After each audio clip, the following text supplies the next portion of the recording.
Hello, my name is Amanda, and welcome to Back to the Heart, a podcast for self discovery, healing, and embracing true freedom. My name is Amanda, and I am your host, and I invite you to join me as we embark on a transformative journey back to your heart, where we get to choose love over fear. Hello, and welcome to today's episode of Back to the Heart. Today, I have a very special guest. I have Maggie Bio, who is a motivational speaker and empowerment coach, who is also has a podcast called The Power Shift. So I am super excited to have her on today as we dig in a little bit more to her journey and how she's worked on healing her mind, body, and soul. Welcome. Thank you so much, Amanda. I'm so excited to have this conversation with you because I feel like we have lots of similarities and so many things. So I just am so excited for our conversation, being able to open up for you and your audience and having a really heartfelt conversation. I think that's what a lot of people really need right now, is to feel seen, heard, and understood. So I'm really excited to dive into this conversation with you. And thanks again for having me. Yes, thank you. Well, I would say the first question that I want to ask you about is about just overcoming fear and self-doubt. As I was preparing for this interview with you today and yesterday, the day before, I was really had a lot of nerves come up and just the self-doubt and scary feeling of, okay, this is important and I want to give my best impression. So as a motivational speaker, how do you do what you do so well? I mean, that's your strong suit, is being in front of people. So what would you tell someone, like me, in preparation for something that's important, but all the fears and doubts pop up? So I really like to honestly say, if it's not fearful, it probably doesn't mean anything. If you're not nervous about it, you're not growing. And also too, if you don't really, sit with the feelings, I think a lot of times we put fear as something that has to be scary. We have to have it be this like limit right here. I'm so fearful of what's going to happen. I am fearful how this might turn out. We plant these stories before we even get started. And so we start to then go, oh wow, those feel really scary. I'm really fearful. And I heard this one time, actually one of my biggest mentors in my life is a big somebody. Ed Milet talks about that too, is replacing it, instead of it being fear, talk about it being exciting. We're stepping into something new. We're doing something that might feel uncomfortable. It's very unknown. And so fear is never going to disappear. I think you just have to reframe it in your mind, is that it's fearful, but I'm actually really excited to learn and to grow and to try something else. Yeah, I love that. I think I think the same reactions that our body has for fear and for excitement are the same. It's Mhm. just how our minds perceive it. So I love that you mentioned that. That's definitely a good way to turn the story around and get excited about it. Yeah, that's perfect. I love it. Yeah, I think it's just one of those things. I think most people think of fear as, I'm not going to do it. I mean, you got to think about when you're in your, when you're a kid and you're getting on a roller coaster ride, you're really fearful, and then you talk yourself out of it. You think it's going to do all these, and so I think it's just, yeah, the reframe is so important, to just tell yourself that fear is never going to be completely gone. It's always going to be Yeah. there. It stands in our way all the time, but you have to truly, the whole saying of face everything and rise. I just really feel like you just have to face it, and you walk through it, and you get to learn along the way. Yeah, and like a child and you having that kind of um fear is exciting, like a roller coaster ride. I think Yeah. that's really a good example. And to think that something may feel scary at first, but it really is an exciting opportunity. And I probably, as we've grown to be, adults, we've experienced so many things that have caused us pain and suffering. And frustration or all the feelings, right? So we have so many more expectations of worst case scenario instead of just expecting the best case scenario. What if this turns out even better than I had imagined, instead of what if everything goes wrong? Yeah.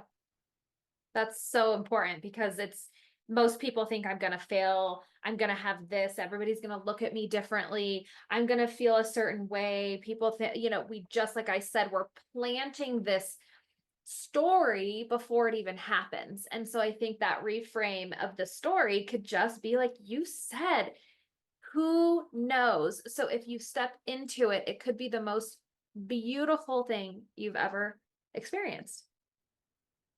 Yeah, absolutely. I love it. I love it. Um, well, so then my next question, I wanted to talk about how you transitioned from you were formerly into the health fitness side of things and the physical health and well-being, and then now more on the mental spiritual side of things, and kind of how those things intertwine in your journey. And let's just expand on that. There's a lot packed into that, I know. Yeah, I was gonna say, yikes, where do I begin here? So I have always been someone who has liked to work out, play sports, do different things. And so for all of like my adulthood, I have always been in a mentor slash coaching slash identity of helping and motivating people and inspiring people. And I was actually just talking about that is when I was a hairstylist, I was mentoring people, I was making people feel good, and I was doing all these things. And then I was a fitness professional and I was helping people stand in this amazing energy of themselves. And so I feel like a lot of my journey has already been positioning me into now what I'm doing. And it really has always stemmed from that wellness of when you're taking care of yourself or when you're aligned, things in your life start to fall into place more. And I feel like for so long of my life, I was really out of alignment in so many ways that my wellness really then stumbled into making my mindset and everything else was just almost non-existent. I didn't even really know what mindset meant. I didn't really even know, like, I really didn't even know who I was, to be honest. And so I think for me, the wellness kind of circled back in, although I was a fitness professional. So you think, well, how did it circle back in? But for me, it was like they're all connected. So if you are Mhm. not in flow or alignment with yourself, mind, body, and soul, you're gonna have somewhere in your life, and that's what I call the redirects. There's going to be something that happens. There's going to be something that kind of pushes you. Talk about it like knocking you on the head or pushing you off the train track. And we all tend to think that if we get knocked off of our track, it's over. It's defeat. It's this, it's that. It goes into the fear of like, well, this happened and putting all these things. And so I think once you can decide that wellness and mindset is a really truly a daily practice, that sometimes you're going to be really, really good at it. And other days you're going to be really bad at it. And then there's going to be the days in between, and you have to embrace what each day gives you, because no day is going to be the same. And no day is going to be 100%. And so I think when you think about wellness and the mindset, it really is a puzzle piece that fits together. And then I really do think that they capitalize off of each other. And most people either have wellness and no mindset, or they have a lot of mindset and not a whole lot of wellness. And it really does. I think it needs to marry in between, because it's where the true alignment will start happening, and you're going to just feel so much better about what's happening in your life, is what I think. Yeah, I agree, because they all affect each other, and like you said, typically there's not as many days that all are in sync. So Right. if it's that day where, mentally you're just, and I have this a lot of days, mentally I'm just not on full speed yet. So if I can physically get my body into action quickly, that will help redirect my mindset. And then there's other days where my body feels tired, but my mind is like, fuck no, let's go, so it's like it works together and it's hand in hand. And for me, in my journey, my whole trigger point, I guess, was health. Mm. And then in the health journey of suffering from pain and surgeries and effects of medications, I was able to heal my body, and within that, realize it was this whole new realm, right? That I didn't know anything about, just like you. It's like mindset. What does that have to do with anything? Um, but seeing how much it affects us. And I just recently had an episode about words and how important words are. And one thing I didn't mention in that episode, but I thought about recently whenever I was feeling sick. And whenever you're feeling sick, their words are so powerful. Like all I could think of was, I'm sick, I'm hurting, I'm sick, I'm hurting. But when all we sit and focus is, I'm sick, I'm hurting, then you're continuously sick, right? So there's all that mindset, even in just your normal day to day of, okay, I was like, okay, I feel good. I love you. I feel good. I love you. I'm feeling better, and just trying to change those words that we say to ourselves, even in something as simple as feeling sick. Not that we ignore it, but just not obsessing and focusing on it and dragging ourselves further down that path.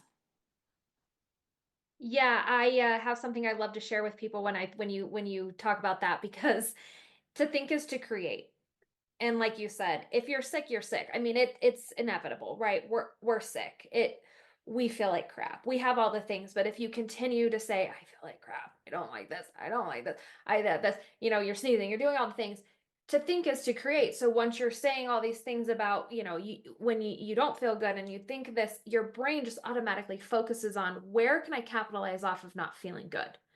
And instead, like you said, your words are so powerful. And I always like to say it, it's like like the genie, it's like your wish is my command. If you're going to say all the things that are negative, all the things that are upsetting you, all the things that are holding you back, all the things, trust me, they don't go away. But if you can start reframing your words, like you said, they're so powerful that it's just like we talked about the beginning of reframing fear. You have to reframe your words to help you then feel better and conquer Yeah. the fears and do those things. So it's so fun that you say that, because I think it is. It's literally, to think is to create, and think of it just like that. Every time you say something, it's like your wish is my command.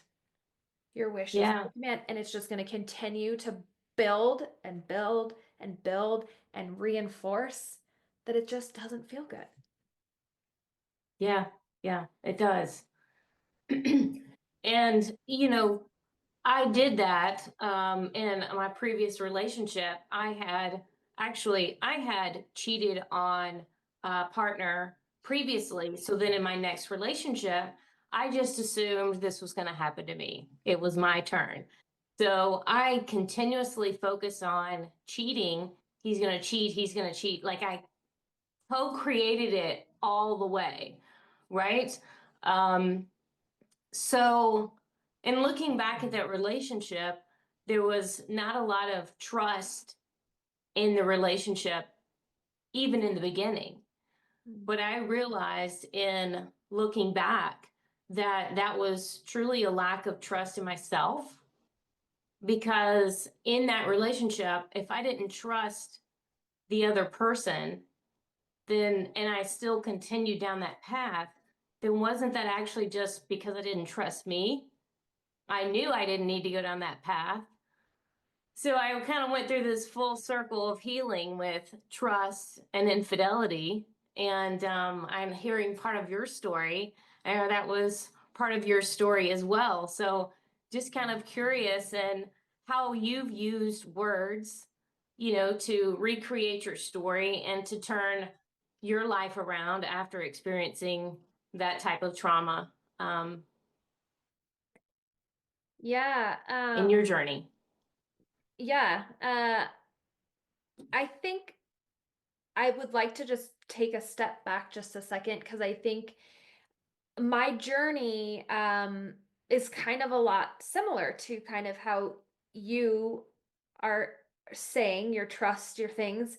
For me, when I was in this relationship, I was 24 years old when I met somebody, and it was an instant like curiosity of what's happening. But it was because he came off of a relationship of cheating, and so like you said, it was almost like I was looking for it, I was searching for it, but I also had a lot of signs and things that Hmm. were there to prove it to me. But I think it was because, so when it was happening in my life, I was always questionative. I think we all can talk about things that are happening in your life where you're like, is that like what's really happening? And so, like I've talked about, it's the repeating of the stories, but you also have to remind yourself that sometimes deep down inside, there's somebody saying, like, hey, there's something that you shouldn't be trusting. And for Right. yeah, and for me, I went into this relationship hoping that it wasn't going to be like my last relationships, where every single person that I have ever gotten in contact with has always cheated on me. Always. And I was like, this isn't going to happen again. And this isn't that. And you start to then say, it's okay. So for me, I almost allowed behaviors because I didn't want it to be true. I didn't want to think, oh, yep, here it is again. He's going to cheat on me. Oh, here it is again. It's all these things. And so I think for me, my wording was almost to protect myself. And so it was like Mhm. wanted to trust myself enough to say, it's okay. He's not doing that. Because also too, I was in a relationship that was very, I don't like the term narcissistic. I think some of us, it's overused in a way. But I think for me in my relationship, it was always like, oh, you're the crazy one.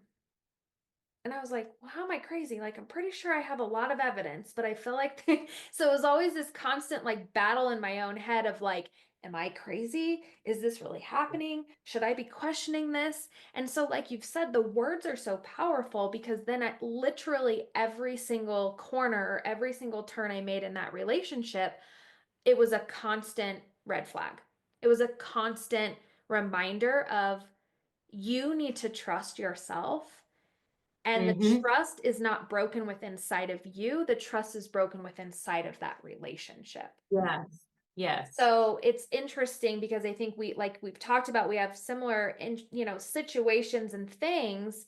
But for me, I then broke trust with myself because I started to allow the trust to be with him, although I knew Yeah.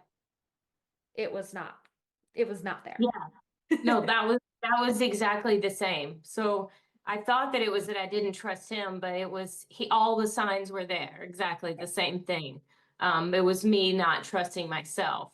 So then the good news is on the other side of that, I now trust myself and have an absolutely wonderful relationship and never would have expected that.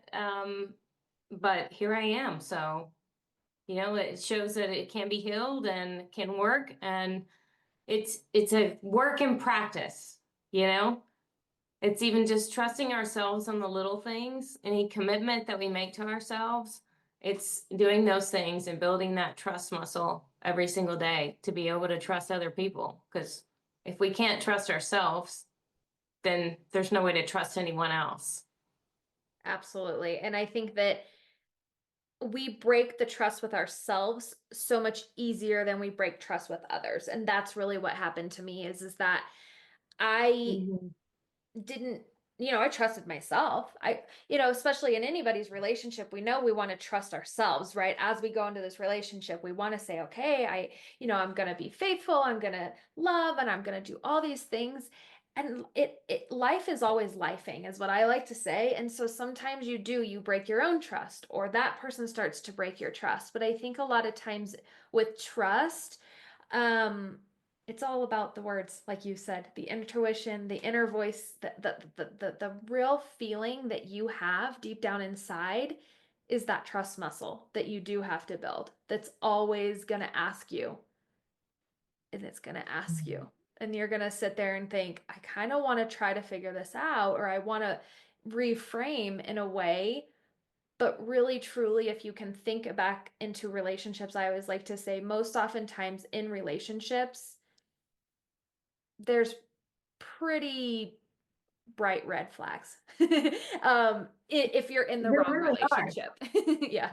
There really are, but it's like it's sometimes the bigger the flag, the more we try to prove that it's not there.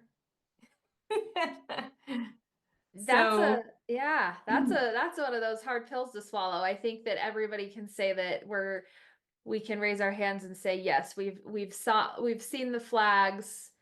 We've probably held the flag like yep, yep, yep, and we still yeah, for some reason can try to change it in a way. And I think that's because, you know, I think anybody that gets into a relationship wants the relationship to be full of trust and to be full of love and to be full of happiness.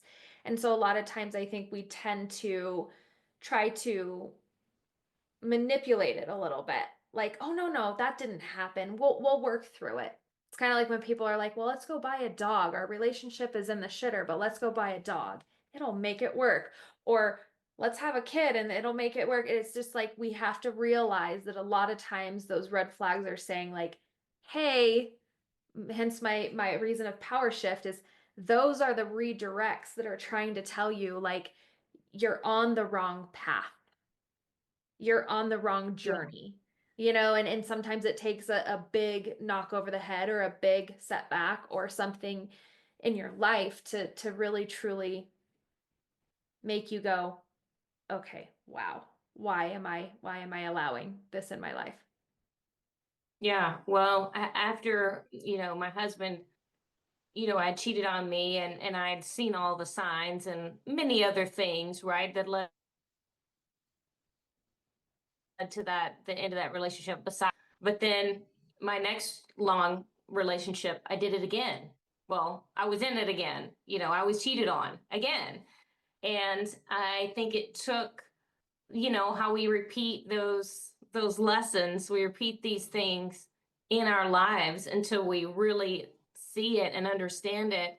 And I learned to trust myself that I knew neither one of those relationships, you know, were meant to be at the point where they were. I mean, I have no regrets in anything. I think all those led me to where I am now and learning that, but knowing that I really knew, it didn't have to take getting cheated on to be the reason, right, for those relationships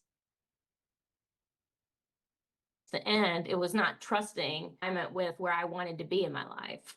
And we were at some point, but I shifted my energy and then now I allowed myself to be in a different space, to open up to real love. And that love started with myself. Hmm.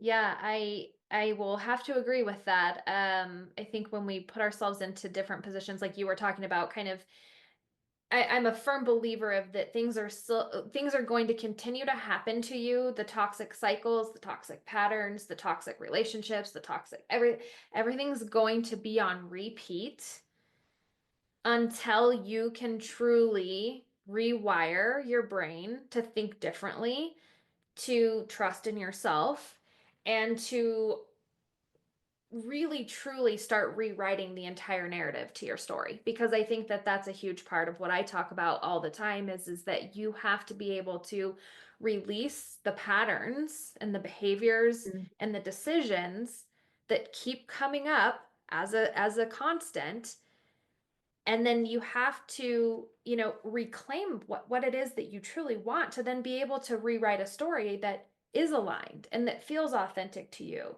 And then what, like you said, you found a relationship after doing all of that kind of work. You found what it is that is truly aligned with you, and mine's the exact same way. I would have never have thought in a million years my life now would look like it does and feel like it does. And I wouldn't be creating the life that I desire and deserve if I hadn't of chosen to let all of that go and almost start over again. And I think that's what everybody's so afraid of is that, well, I can't start over. I can't, it's not a redo. Well, that's your reframe right there is yes, you can. Yeah, absolutely. And again, it goes back to the words that we're speaking to ourselves. And some people, if you get stuck in the, well, there's nobody out there, there's no way, it's too late for me, or, I'm too old, or I don't want to, there's no good people out there, then all those things are true. Yep. It's Your all wish our is own thy command. perception. Yeah. So it's Yeah. all making sure that you're in alignment with the vibration that you're looking for. And again, not focusing on what you don't want, focus on what you do want, becoming that person that you want to be with, wants to be with. Mm, yeah. And I think you should repeat that again because I think everybody's like, wait, what? But yeah, you have to become the person that you want to be with. Because Wants to really, be with. Yeah. yeah, I Yeah. mean it's that was one of those moments where I was like, you got to repeat what you just said because I think a lot of us are like, but Yeah. it's so true. Yeah. You have to become the person that you want to be with, would want to be with. Mm-hmm. So that's where getting back and loving yourself, when it starts, within, with its physical, mental, emotional, all of the parts. And we are reflections, we're mirrors in these relationships around us. So, if there's something that's a frustration, complaint of somebody sitting beside you, then there's probably something that you've got to work on and look in within yourself to heal as well. So we're all learning from each other all the time.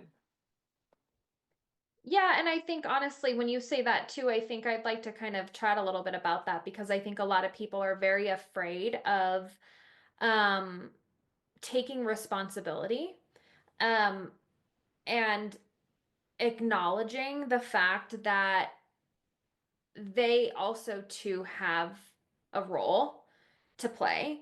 I mean, for me, my relationship I mean, it was toxic from the very beginning. It was lie, cheat, steal, lie, cheat. I mean, it just was like on repeat.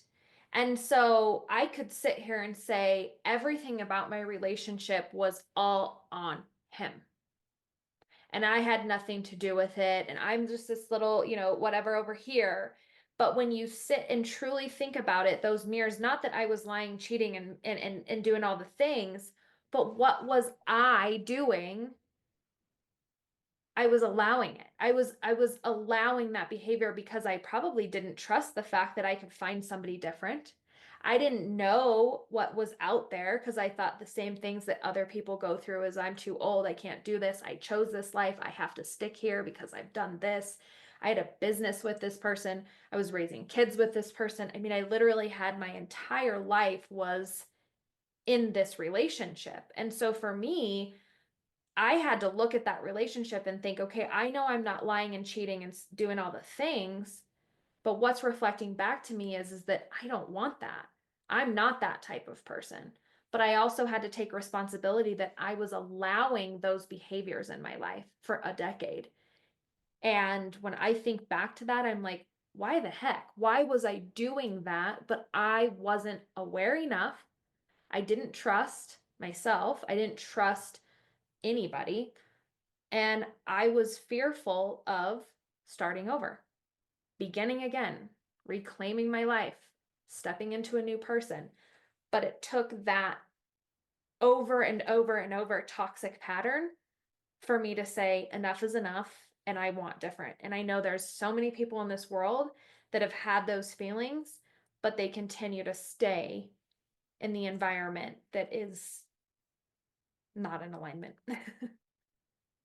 It's really not. And it's like you have to make the decision. You have to choose yourself and almost just force yourself out and away and into a different vibration of energy, whether that's other people that you're around, besides just a partner, but the people that are around you, the things that you're listening to, the things that you're watching, if you get absorbed with the news, oh my God, it's insane, right?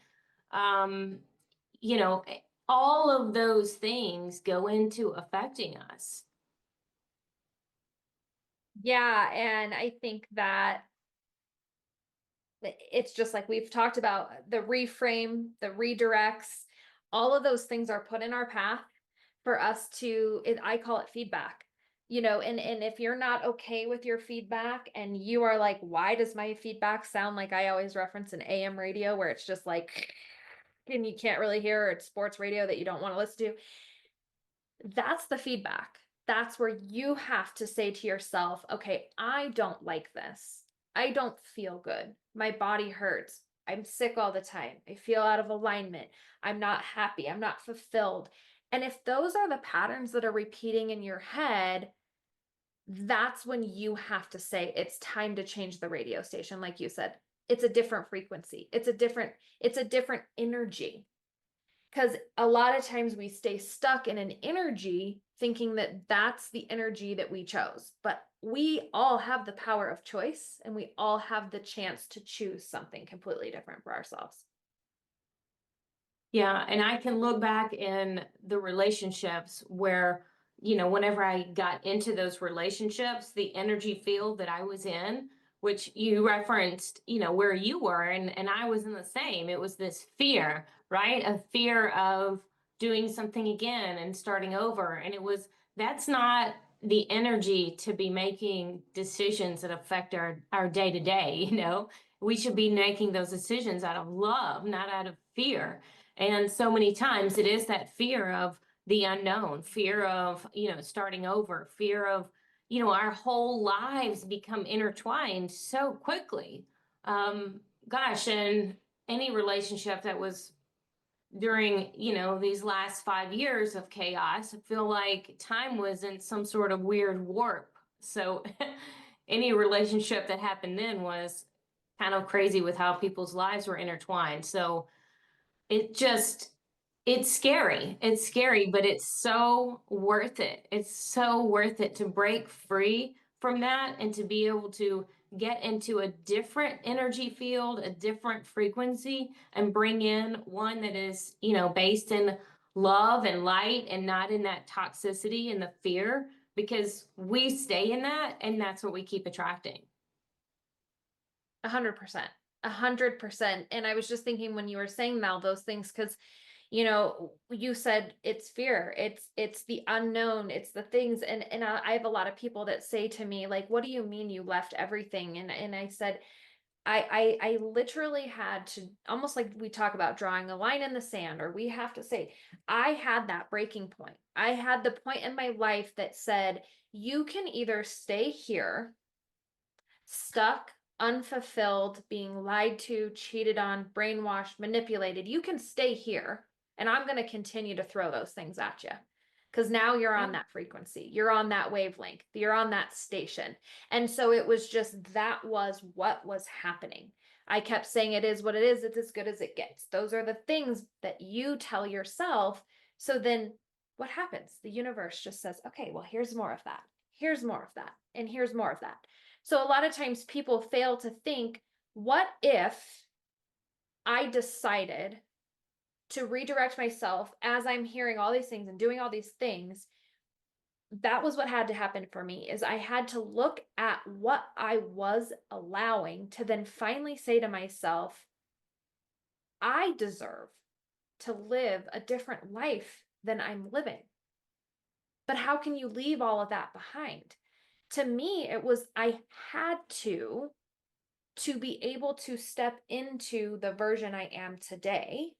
And I have had to take a lot of time to thank my past and to be grateful for my past, because I do believe that the only reason I'm able to do the work that I'm doing today and on my podcast and through my speaking events and through my mentorships, I'm speaking from experience. And I wouldn't be able to teach what I teach and how I want to help bridge the gap between staying stuck and unfulfilled because of fear to building the strength, the trust, and the courage to rewrite your story. And people say, well, what does rewrite your story mean? Well, for me, rewriting my story meant I had to literally shed everything that I had thought I built for over a decade to walk out the door with just a backpack and a dream on my heart and say, I'm going to trust that it's better than what this is. And I didn't know. I had no idea. I was so fearful. I was scared. I was like, maybe I should just stay. Maybe I should. And I said that for 10 years. For 10 years, I said, I should go. I should go. I should go. No, I should stay. I should stay. I should stay. But when I stayed, like I told you, the repeating of the pattern was always going to be there because it was the constant higher self, higher power, whatever, saying, this is not the path you're supposed to be on. And I think a lot of times we turn that frequency down, even though it's right here telling us, or right here. Some people feel it in their stomach, some people feel it in their heart or head, wherever you're feeling that energy that's saying it's okay to let go. It's okay to release. It's okay to feel very fearful. It's okay to not trust what's going to happen. But you have to take courageous action to try it out and trust that it's going to all be okay. And it might not be picture perfect. You know, for me, it wasn't just like I walked out and my entire life was this unicorns and fairies. That's not what I'm saying. I think that a lot of people just stay stuck in the chaos because they think over here is so far away. But it really truly is one decision away from making that life-changing decision that could actually be so much more fulfilling than what you're living in currently. Yeah, it's like, what is the one thing that I can do today that will help get me to where it is that I really want to be? Yep. One thing. Yeah. And but people tend to say, oh, it's like 100 million things. No, it's a decision away. It's one decision away. And I used to think, oh, that's a load of bullshit. How can you change your life with one decision? I am right here telling you, you can change your life with one decision. And it is the choosing yourself and choosing to trust yourself enough to start over. Yeah. Yeah. It's choosing yourself first. And once you do that, everything else just falls into place. I mean, it may not be, like you said, rainbows and fairies in the immediate, but it's a process. If you just continue to go back to it and do it, it will work out. It works itself out. It really does. Yeah. And I'm not here to tell you that failure is not going to happen. I'm not here to tell you that, it's going to be fearful. I'm not here to tell you any of those things because they're going to be there. And yeah, it's something that you have to be able to say you're willing to make changes to try something else out. Because if you don't, how are you going to know? How are you going to know? Yeah. You have to just take the courage, and it's just that one step of action, just that one step across that courage line to try something new, something simple. Yeah. Well, Maggie, thank you so much for joining us today, and all of the insights today were definitely beautiful. I appreciate it. And where can our listeners find out more about you and your podcast? Would you like to share your information? Yeah, thank you.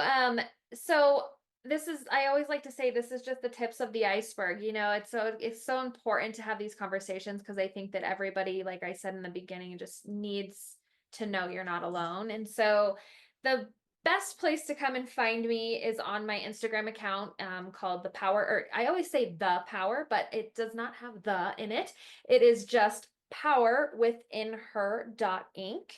That's where I love to just give all the juicy details. And then also my podcast is called The Power Shift. And I would love for people to connect with me. I'm always 100% open. DMs are open. It's me replying to you. I love connecting with people and understanding and seeing people's stories because I think it's very important to understand that you're not alone. And in understanding that, you're going to see that there's so many similarities in everybody's story. And there's so many similarities as how to get unstuck. So Amanda, this was so good. Thank you so much. And I would love for everybody to just come and find me and connect with me, and we can, build and grow together and make those shifts happen. So Yeah, we are all one. So let's learn together and learn from each other. yes, All right. Thanks. thank you. Thank you for listening to today's episode of Back to the Heart. If you are ready to awaken to a life filled with joy and purpose, subscribe now to Back to the Heart on Apple Podcasts, Spotify, or wherever you listen. And remember, we are all one. So let's do this together and rediscover the essence of what inspires us all. Back to the Heart.